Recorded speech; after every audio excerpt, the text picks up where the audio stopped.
Joyce Fetrow is from Johannesburg. She's going to be doing a comedy act for us. This will be Joyce's first time on stage tonight. Joyce, take the stage. All right.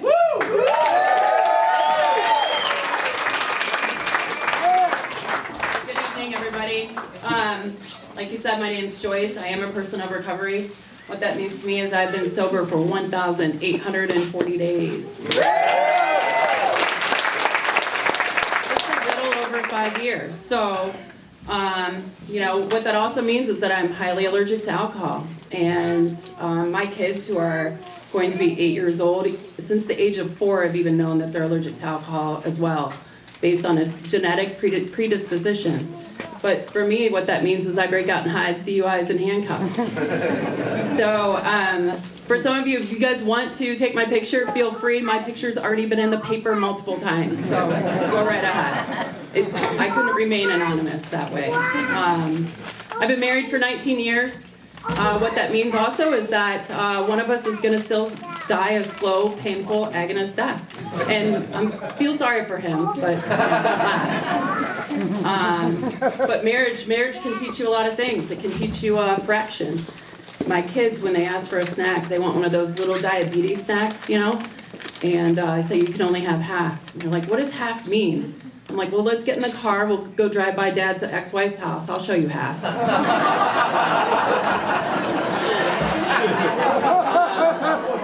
But that was really bad.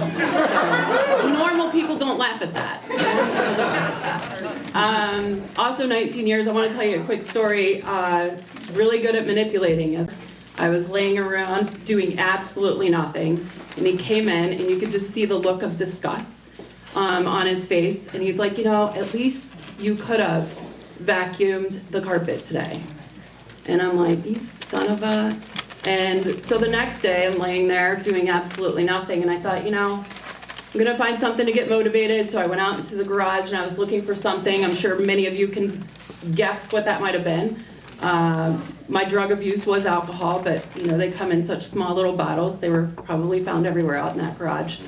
But I pulled down a tote, and in this tote was all these paint supplies. And I grabbed a paint roller, you know, the one with the metal spindles on it.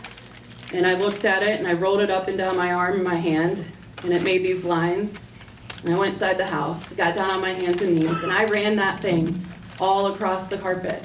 And it made it look like I vacuumed the carpet. So again, slow, agonizing, painful death. By the way, I made sure he wasn't here tonight because I don't want to give away that thing. But we recently bought a house a couple years ago, and it just has wood floors and tile in it. So I think that was his plan. But anyway, he came home that day, and he thanked me for it, and thanked me for running the vacuum. And look, the girl in the back, she's like, you don't have to get on your hands and knees. They make that handle where now you can just like go like this. I see you. Long handle, hardware department. I got it. Right next to the paint rollers. The best part was that, yes, it looked like the vacuum was ran, but it still had all the stuff laying on top of the carpet. The little food particles, the lint, a piece of leaf, grass.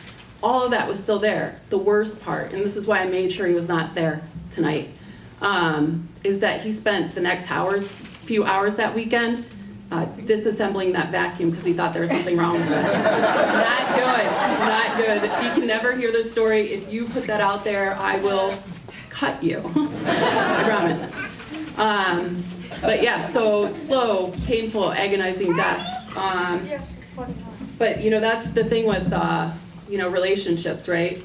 And does everyone know why you shouldn't get into a relationship your first year of sobriety? Relapse. No, it's because relationship sounds a whole lot like relapse and shit. So don't do it. Don't do it. But and again, then you got to think of those fractions, right? You know, but being sober, you know, I feel more alive today than I've ever felt in my whole life. Don't you guys agree? Yeah. You guys agree? But there's a lot of stigma that comes with addiction. And what are some bad terms of someone who drinks alcohol? What are those names that we hear of ourselves? Wino. Wino, right? Wet brain. Wet brain. What about an addict? What are some bad stigma words we hear about addicts? Junkie. Junkie. What about people who use meth? Tweaker. Sorry, sir, you can't use that word anymore. It's Mexican American. You got to be politically correct. Don't use that. It's Mexican American. Sorry, that was methed up. What else do I got here? So this is not a tattoo, by the way. You know, I work in the field of substance use disorder, substance use recovery. And the one thing about relationships is I often counsel or talk to young women. I am a recovery coach, so I mentor a few women too. And, you know, they'll meet these guys like in treatment, and they'll call me when they're in treatment. It's like, oh, I think we're in love. I'm like, oh my God, tell me what you like about this guy, okay? Well, we have so much in common. Okay? You drank from the bottle, he drank from the bottle, you know, you no longer use a glass, he no longer uses a glass. I mean, where does this get? And, you know, and she's like, but he listens to me. I'm like, you guys are in treatment. He has nothing better to do but listen to you. He's not going to work. He's not going to his job. He doesn't have a boss. He's not, you know, dealing with taxes or anything else like that. He has nothing better to do with his time but sit there and listen to you. So please think of that. You know, relationship sounds a whole lot like relationship. You got it. For those of you that are new in recovery, I just want to say one thing, and that is, you guys are the light at the end of the tunnel. You are that light, and don't wait for it. All right? It's not going to be given to you, and the bad news is there's always going to be another tunnel. Okay? You guys are great. Thank you.